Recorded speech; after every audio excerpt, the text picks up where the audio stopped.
Hi, my name is Elizabeth Curtis, and I am with WOSU Classroom. Welcome to Implementing Student-Led Workshops. If you have any questions while we're doing this presentation, the link that you will need to go to is located at the bottom of the screen, and it's a bit.ly link.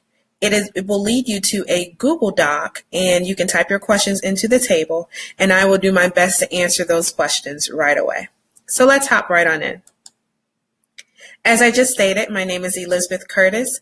I am originally from Florida, and I attended the University of Florida. I am also a recent Buckeye. I just started a class this last semester, having a great time so far. I absolutely love and adore my family. I love shopping. I love singing. While I was in Florida, I taught for 9 years, mostly third and fourth grades. My certifications are on the right-hand side of the screen. And if you need to contact me even after this presentation, feel free to reach out to me using that information in the middle of the screen. With WOSU Classroom, we have a website, and here's a little snippet of how it looks. When you have an opportunity, go ahead and check out that website. Plenty of great information there and resources that you do not want to miss out on. We're also on all of the social media platforms that you see listed on the screen, including Twitter, Instagram, and Facebook. We have a monthly newsletter, and the link is there that you can click to subscribe to. And we also have more classes that may be of interest to you. That's on that top link up here in this top right-hand corner. So once you get this presentation, feel free to click on either of those links and follow us on social media. The apps recommended for this session and just the things that you'll need in general, I will have student templates that will be available for you at the end of the presentation. I'm going to recommend that you use either FlipGrid or YouTube. You will not need both. And then I'm also going to recommend that you install a QR code reader on your Chrome browser. So getting into the inspiration and research, this presentation was inspired by these two librarians at ITSD in Chicago 2018. I have included their Twitter handles there. They have tons of fun activities and ideas, and I'm sure you would do great just by following them. So I just wanted to give them a little bit of credit for this wonderful idea. Inspiration also came from Lifelong Kindergarten, cultivating creativity through projects, passion, peers, and play.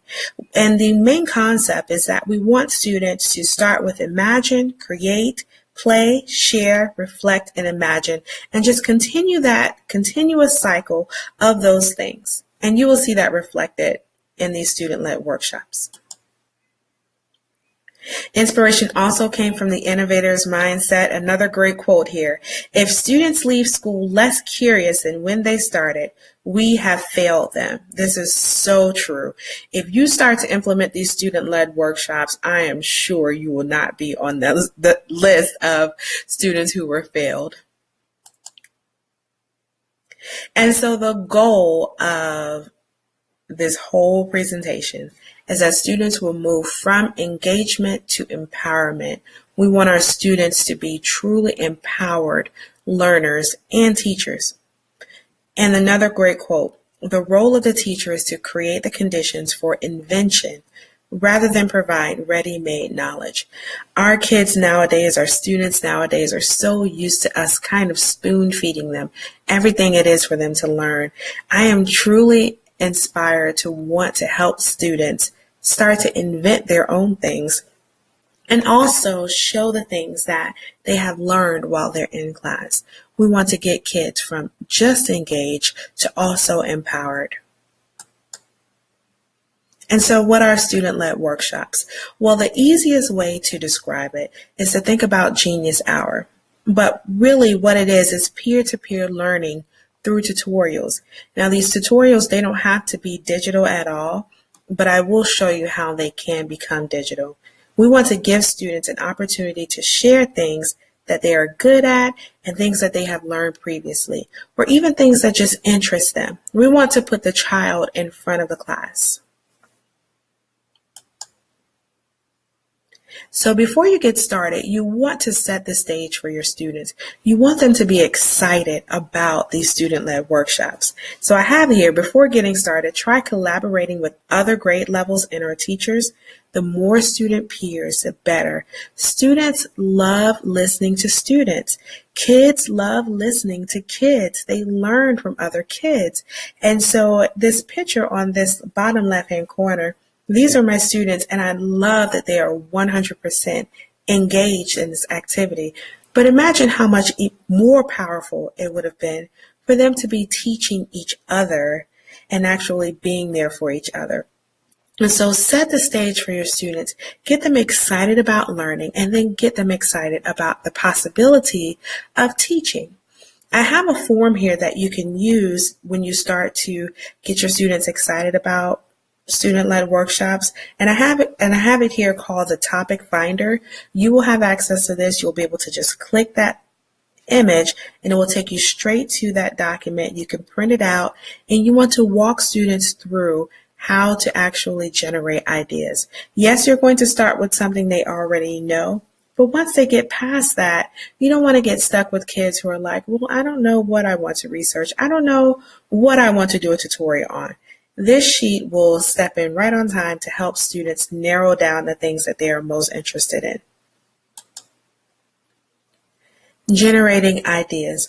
Once they fill out that sheet, their top 3 ideas, you want to have them hone in on it a little bit and pick out the one idea that was easiest to complete. Now, for some kids, that may be a little harder than others, but it definitely can be done. What I recommend is that you start to generate ideas as a class. And so your first session could be something that you all do together. I have a template here on the right-hand side where an elementary school teacher just asked her students, when do you have to force yourself to read? And she just had her students write out their answer. And right there, the teacher was teaching her students how to brainstorm. At the bottom is an example that high schoolers can use, posing a question and allowing students to answer. Also with generating ideas, I have a student here. She absolutely loved being in front of the classroom, loved using all of my teacher materials. She loved helping students come up with ideas. So you may even have to pull on other students to help those students who are having issues coming up with their topics. But even if you don't have all of that set up, I have a QR code here that you can scan with your phone or your device, whatever you're using, and it's going to lead you to a YouTube channel with those librarians where they already have a great number of tutorials already posted from their students, and your students could possibly get ideas from there as well. And so once they have their one idea, remember they started with 3, they're going to narrow it down to 1. I've created another brainstorming frame that can help them hone in on that idea even further. And so this is going to be a great form that you can just click on, print off, and your students can use it as is.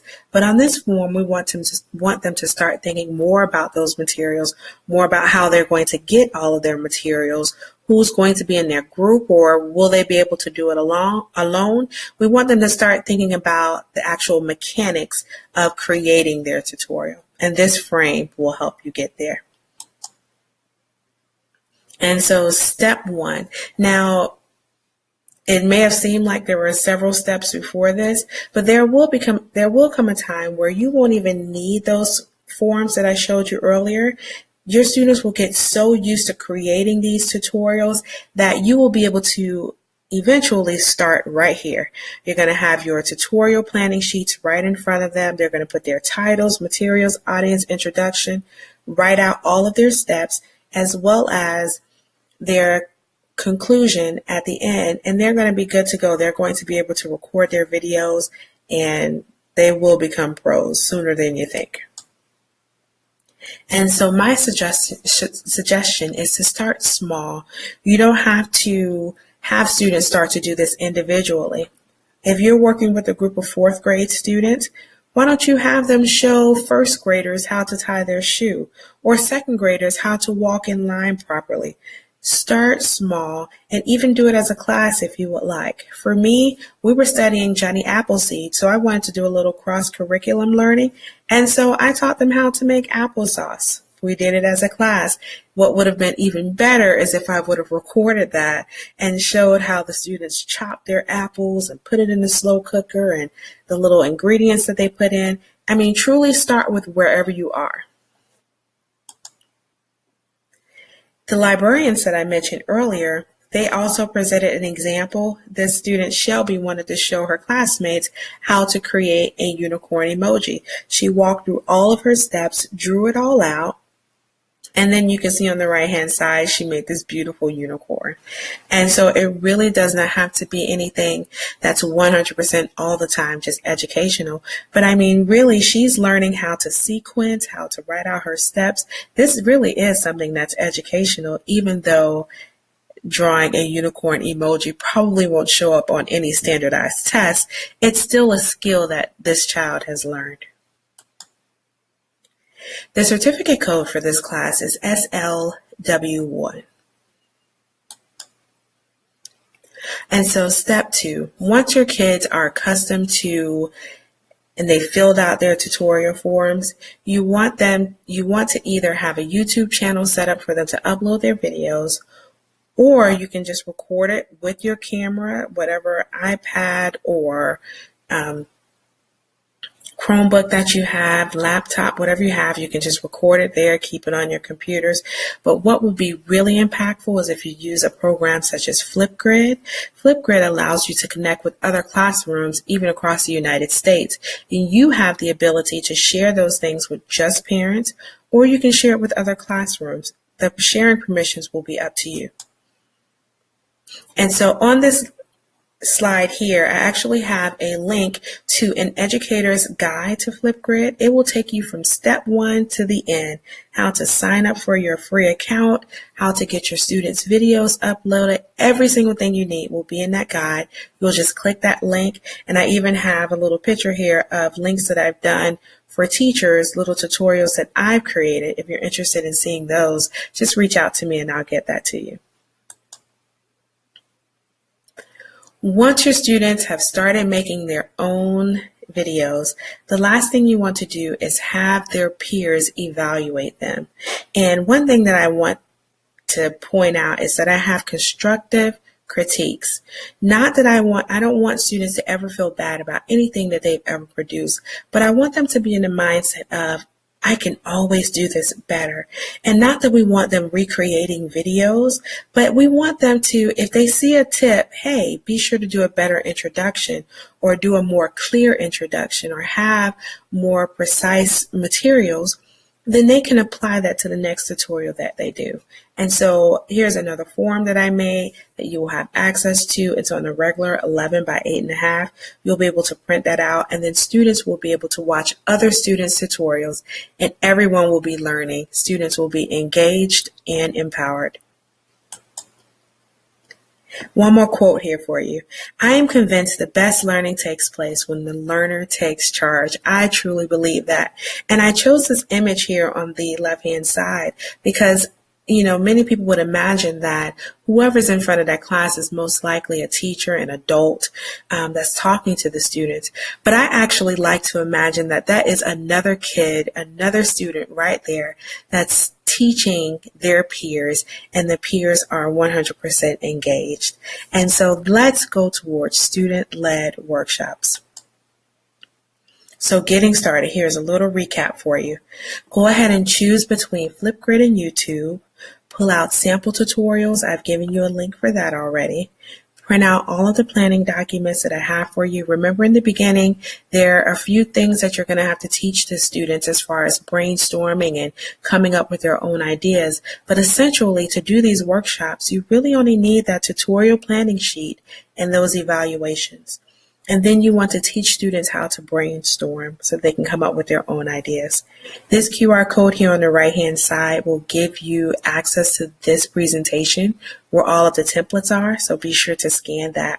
And I have down here, if all goes well, and I believe that everything will go well, you will need to create your own QR codes. And all you have to do is a copy and paste thing. Click on this link on number 2 where it says QR codes. It will take you to a website that creates QR codes for you absolutely free. So you go to the website where your content is, copy that link, then click on this link to where you can put in that QR code generator and just paste it in there, and they will create a QR code for you where all you have to do is just copy and paste that QR code and put it into whatever document you want it in.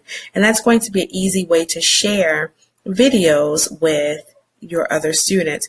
And for instance, in FlipGrid, once students create those videos, they also provide a QR code that you can easily print off so kids have access to other peers' tutorials.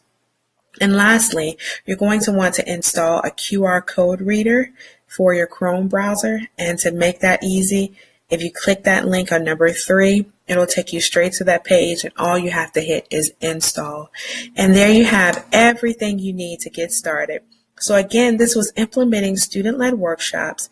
If you have any questions at all, there's that link again. Be sure to reach out to me and I will get those questions answered for you. Thank you and have a great day.